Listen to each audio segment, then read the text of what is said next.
जय भीम दोस्तों, मैं राहुल नागपाल हाजिर हूँ आज एक बड़ी खबर के साथ। और हाँ, खबर आ रही है उत्तर प्रदेश की पूर्व मुख्यमंत्री और दलित समाज की बड़ी नेता बहन कुमारी मायावती जी, जो बहुजन समाज पार्टी की राष्ट्रीय अध्यक्ष हैं, बसपा सुप्रीमो हैं।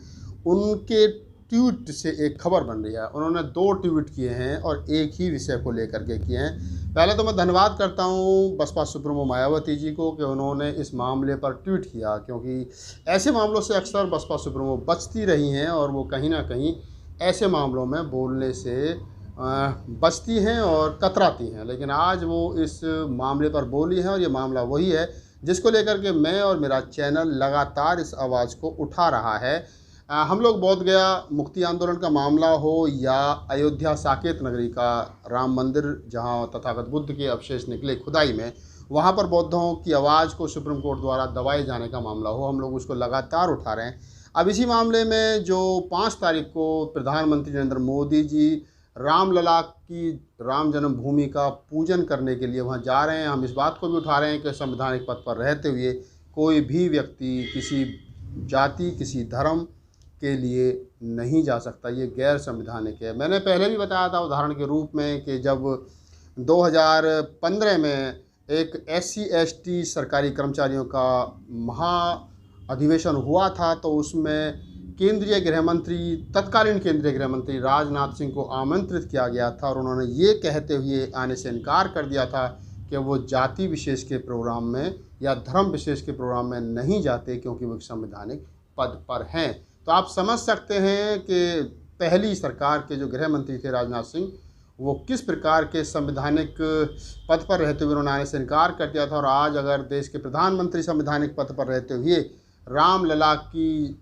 मंदिर के लिए, उसके भूमि पूजन के लिए जाते हैं, तो इसका हर प्रबुद्ध आदमी को विरोध करना चाहिए, क्योंकि कोई भी व्यक्ति इस प्रकार से नहीं जा सकता है। और मैं आपकी जानकारी के लिए बता दूं कि पंडित जवाहरलाल नेहरू जब मुल्क के प्रधानमंत्री थे, तो उनके सामने भी एक बार एक मंदिर के पूजा पाठ और उसमें जाने का उनको निमंत्रण मिला था। तो उन्होंने ये कहते हुए उस निमंत्रण को अस्वीकार कर दिया था कि मैं देश का प्रधानमंत्री हूं और मैं जिस पद पर हूं उस पद पर होने के बाद में मैं किसी धार्मिक समारोह में शामिल नहीं हो सकता। लेकिन अब मोदी जी की हिटलरशाही चल रही है और वो जो कह दें और जो कर दें, और भक्त उनके मान भी लेते हैं।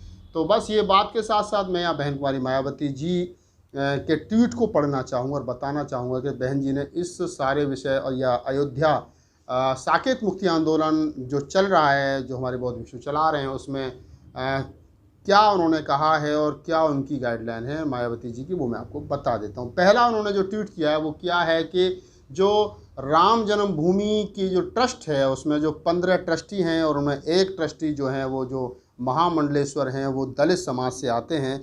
उनका नाम है स्वामी कन्हैया प्रभुआनंद गिरी। ये दलित समाज के महामंडलेश्वर हैं, क्योंकि 14 लोग सवर्ण हैं और एक दलित हैं। यही हैं कन्हैया प्रभुआनंद गिरी जी, जो महामंडलेश्वर हैं, ये दलित समाज से आते हैं। तो जो 5 तारीख को भूमि पूजन हो रहा है, उस भूमि पूजन में प्रधानमंत्री तो आमंत्रित हैं, जो कि गैर संवैधानिक तरीके से उनको आमंत्रित किया गया और उन्होंने निमंत्रण को स्वीकार भी किया है। लेकिन एक दलित पुजारी होने के बावजूद भी, जो कहते हैं ना कि जाति है कि कभी जाति नहीं, जी हाँ बिल्कुल, जाति है कि कभी जाति नहीं। 15 ट्रस्टी और उनमें से 15 में से 14 सवर्ण और एक दलित कन्हैया प्रभुआनंद गिरी जी महाराज, जो महामंडलेश्वर हैं, उनको आमंत्रित नहीं किया गया, यानी उनको निमंत्रण नहीं भेजा गया। इसी बात को आधार बना करके मायावती जी ने कहा है कि दलित महामंडलेश्वर स्वामी कन्हैया प्रभुआनंद गिरी की शिकायत के मद्देनज़र यदि अयोध्या में 5 अगस्त को होने वाले भूमि पूजन समारोह में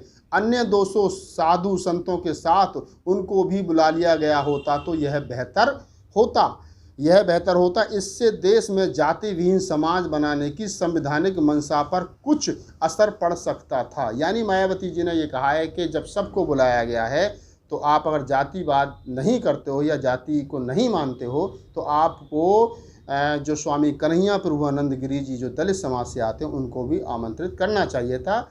लिहाजा आपने उनको आमंत्रित नहीं किया है, तो आप इससे ये स्पष्ट हो जाता है कि आपकी जातिवादी मानसिकता जो है वो खुल करके सामने आती है।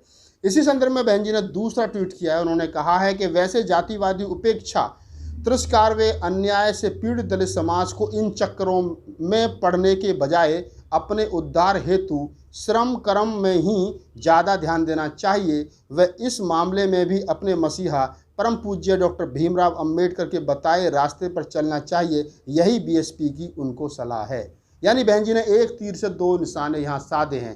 पहले ट्वीट में उन्होंने ये कहा है कि अगर बीजेपी और आरएसएस ने और वहाँ की जो मैनेजमेंट कमेटी है उन्होंने या जातिवादी मानसिकता के लोगों ने कन्हैया जो महामंडलेश्वर हैं और जो दलित संत हैं और 15वें ट्रस्टी हैं, 14 में से एक वो भी हैं, उनको आमंत्रित नहीं किया गया, तो ये बात ये दर्शाती है कि कहीं ना कहीं बीजेपी और आरएसएस और राम मंदिर की जो कमेटी है वो जातिवादी है। और दूसरी तरफ बहन जी ने ये भी कहा है कि हम इन चक्रों में नहीं पड़ते हैं और नहीं बुलाया, ये उनका काम है और हमको इन सारे कर्म कांडों से बचना चाहिए। बाबा साहब डॉक्टर बी आर अम्बेडकर के बताए हुए रास्ते पर हमको चलना चाहिए। तो बहन जी ने बाबा साहब का मैसेज भी आपको कन्वे किया है और बीजेपी और आरएसएस की जो जातिवादी मानसिकता है उससे भी आपको अवगत कराया है। मैं चलते चलते यहाँ आपको एक चीज़ और आप लोगों के साथ साझा कर लेता हूँ और वो ये है कि जब ये कमेटी बनी थी, जो 15 संतों को मैनेजमेंट में रखा गया था, उनमें से 14 सवर्ण और 1 दलित, यानी ओबीसी की लड़ाई लड़ने वाले लोग, उसमें जो ओबीसी जो 52% देश का हिस्सा है, वो जिन्होंने बाबरी मस्जिद के ढांचे को गिराया, जो सबसे ज़्यादा हिंदू धर्म जब भी खतरे में जैसा नारा लगता है तो घर से सबसे पहले कंधे पर फावड़ा रख करके जो निकलता है उसको मैं कहता हूँ ओबीसी यानी शूद्र।